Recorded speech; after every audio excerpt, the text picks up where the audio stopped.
खबरें राजनीति की हो या क्राइम की, हर खबर को पहुंचाएंगे आप तक सबसे पहले, सबसे तेज पचवाधुन खबर।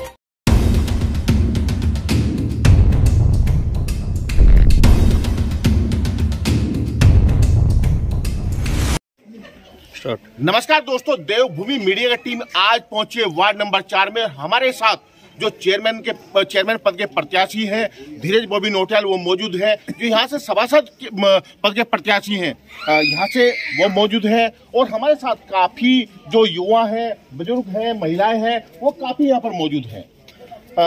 मैं बॉबी जी आपसे जानना चाहूंगा कि जो वार्ड नंबर 4 है, वार्ड नंबर 4 बहुत पुराना है यहाँ पर, और लगभग यहाँ पे जो लोग हैं वो 70-80 या लगभग 100 सालों से यहाँ पे रह रहे हैं। लेकिन जो समस्या है यहाँ पर, वो शायद आज तक भी किसी को नहीं मालूम कि समस्या है क्या।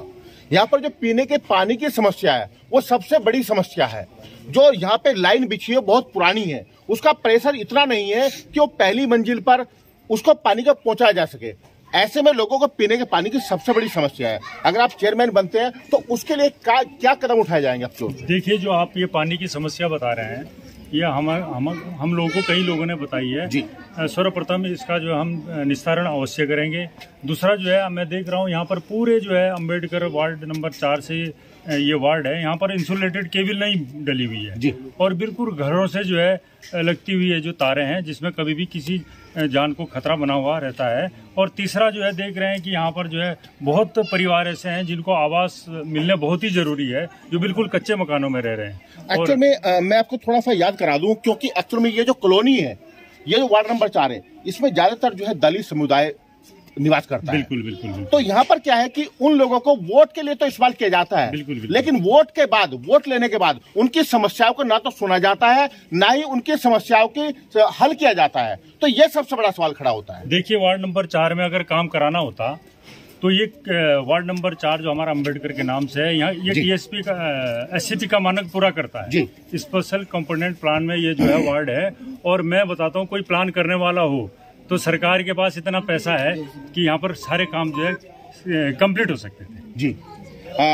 मैं आपसे जानना चाहूंगा बलजीत भाई कि आप तो इस वार्ड में रहने वाले हैं, बहुत पुराने हैं, यहाँ पर आपके दादा परदादा भी सब यहीं पे रहे हैं। तो यहाँ पर जो आप समस्या देख रहे हैं, उनको कैसे आप फेस कर पाओगे? उनकी जो यहाँ पे लोगों की समस्याएं हैं वो कैसे देख रहे हैं आप? देखिए जी, यहाँ समस्याएं बहुत बड़ी समस्याएं नहीं है जी, बेसिक समस्याएं यहाँ पर हैं जी। जिनका कहना है बॉबी भाई का कि कोई प्लान ठीक से नहीं किया गया। नहीं तो सरकार की जो योजनाएं हैं, अगर इन लोगों तक प्रॉपर मीडिएटर के द्वारा पहुंचा दी जाए तो यहाँ पे बहुत ज्यादा कुछ करने की जरूरत नहीं है। शिक्षा, रोटी और मकान, ये 3 यहाँ की व्यवस्थाएं जो हमें देखनी है जी। सबसे पहले शिक्षा हो गया, रोटी का रोजगार का हो गया, और छत। और सरकार की जो गाइडलाइन है समाज कल्याण की, ये वार्ड नंबर 4 जो है उसमें जो है दर्ज है। ये मतलब अनुसूचित जाति उपयोजना में ये वार्ड दर्ज है। यहाँ तो सारे काम हो सकते थे, लेकिन क्यों नहीं हुए, ये हमारी समझ से बाहर है। वही सवाल आता है ना कि वोट तो लिया लेकिन हमने काम नहीं किया। बिल्कुल। ये सबसे बड़ा सवाल खड़ा होता है। हमारे साथ महिलाएं मौजूद हैं, मैं उनसे जानना चाहूंगा। कुसुम जी, मैं आपसे जानना चाहूंगा कि वार्ड नंबर 4 पे आज चर्चा हो रही है, और वही बात आती है कि कहीं ना कहीं जो दलित समुदाय है या जो वार्ड है, उसको वोट के लिए इस्तेमाल तो किया गया, लेकिन उसका जो वहाँ की समस्या है उनको दूर नहीं किया गया। जी, आपकी बात से सहमत हूँ, लेकिन मुझे लगता है कि ये सवाल हमें पूर्व सरकार से पूछना चाहिए, और यहाँ की जनता का और हमारा भी हक बनता है कि उन समस्याओं का आपने निस्तारण क्यों नहीं किया। जैसा कि हमारे चेयरमैन पद के प्रत्याशी बॉबी भाई ने बताया कि जिन योजनाओं के तहत ये वार्ड आता था, उन योजनाओं के तहत यहाँ पर कार्य क्यों नहीं किया गया। ये हमारे सरकार में जो अभी मौजूद हैं मुखिया, वो बताएं कि इस तरह का अन्याय यहाँ की जनता के साथ क्यों किया गया। और जिस तरह से अभी बॉबी जी ने बताया और बलजीत भाई ने भी बताया कि जो समस्याएं हैं वो बहुत बड़ी समस्याएं नहीं है। अगर उनकी तरफ सरकार ध्यान देती तो ये वार्ड आज उसी की तरह जो है ये विकास करता जिस तरह और वार्ड्स में हुआ है जी। जॉन भाई, मैं आपसे जानना चाहूंगा, आप तो यहाँ के बहुत पुराने रहने वाले हैं, बहुत पुराने यहाँ पर है, तो इसी वार्ड से आप संबंध रखते हैं। मैं जानना चाहूंगा कि आज अगर इस वार्ड को देखें, क्योंकि नजदीक मंडी है, मेन रोड है, सब कुछ है यहाँ पर जी, लेकिन इसका जो डेवलपमेंट है वो नहीं हो पाया। आज भी पंजाबी कॉलोनी डेवलप हो रही है, वहाँ पर मार्केट भी है, सब कुछ है, लेकिन ऐसा क्या है कि जो ये डेवलप नहीं हो पाया? सरकार बिल्कुल इस तरफ ध्यान ही नहीं दे रही है।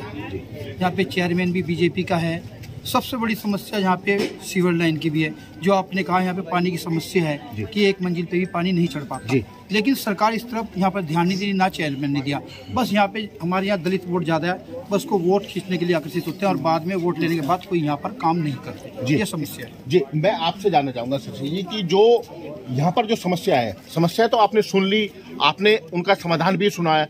क्या लगता है कि अगर धीरज भाई यहाँ से चेयरमैन बनते हैं तो क्या जो उन्होंने डेवलपमेंट की बात करी वो हो पाएगा? वो 100% उस पर खरा उतर पाएंगे? इसका मैं एक कोट के साथ शुरुआत करना चाहती हूँ। बख्श देता है अक्सर खुदा उनको, बख्श देता है अक्सर खुदा उनको, जिनकी किस्मत खराब होती है वो हरगिज नहीं बख्शे जाते, जिनकी नीयत खराब होती है। जो वर्तमान सरकार है, सवाल इस बात का नहीं है कि दलित वर्ग के लिए, दलित समुदाय के लिए हमारे, जब भी हम क्षेत्र के विकास की बात करते हैं तो हमारे, अगर हम शहर की बात करें, हमारे हर वार्ड में एक ऐसी कम्युनिटी है, एक ऐसा समुदाय है जो दलित वर्ग से संबंध रखता है, जिनके लिए विकास की योजनाएं आती हैं। लेकिन प्रश्न वही बार बार घूम के आता है कि सरकार के पास योजनाएं थी लेकिन वो क्यों नहीं की गई? क्योंकि उनकी नीयत साफ नहीं थी। अगर आपकी काम करने की नीयत है, आपके पास सत्ता है, आप काम करवा सकते हो, तो काम क्यों नहीं किया गया? आपने सवाल किया कि अगर धीरज भाई चुनाव जीतते हैं तो क्या वो इन समस्याओं का समाधान करेंगे? आपकी जानकारी के लिए मैं ये बता देना चाहती हूँ कि अभी जब हम सारे वार्ड में घूम रहे थे तो अभी हमने ये भी सुना है कि वो कह रहे हैं कि परिचय से क्या होता है, जान पहचान से क्या होता है, काम से बात बनती है। तो हम उसी बात को कह रहे हैं कि साक्षात को प्रमाण की जरूरत नहीं होती और सूरज को दिया दिखाने वाली बात नहीं होती। हम जिस वार्ड में भी जा रहे हैं सब ये कह रहे हैं कि जो धीरज भाई नौटियाल हैं, जब वो पद में भी नहीं थे तो उन्होंने हमारे काम किए हैं, उन्होंने हमारे कार्ड बनाए हैं, राशन कार्ड बनाए हैं, हमारा जो पंजीकरण है वो कई विभागों में उन्होंने करवाया है। तो जो जनहित के कार्य वो पहले से ही कर रहे हैं। तो आप बताइए, जो व्यक्ति बिना पद में रहकर भी लोगों के सुख दुख में, लोगों की जो नीड है, बेसिक नीड है, उसमें साथ खड़ा रह सकता है, तो जब उसके पास पद मिलेगा क्या उस काम को नहीं करेगा? यकीनन करेगा। लेकिन यहाँ पे सवाल सिर्फ नियत का है। हमारी नियत बिल्कुल साफ है और मैं यकीनन आपको ये कह सकती हूँ कि धीरज भाई जब उस कुर्सी पर बैठेंगे, कुछ लोग होते हैं, कुछ लोग ऐसे होते हैं कि जब वो कुर्सी में बैठते हैं तो कुर्सी सुशोभित होती है, लेकिन ये लोग ऐसे कि इनके बैठने से कुर्सी सुशोभित होगी। मैं यही कहना चाहूंगी। हमारी नीति नहीं, नियत होनी चाहिए और नियत के साथ अगर धीरज भाई बॉबी नौटियाल यहाँ से चेयरमैन बनते हैं, वो नीति के साथ नहीं बल्कि नियत के साथ काम करेंगे। ज्ञान सिंह, देवभूमि मीडिया, विकास नगर।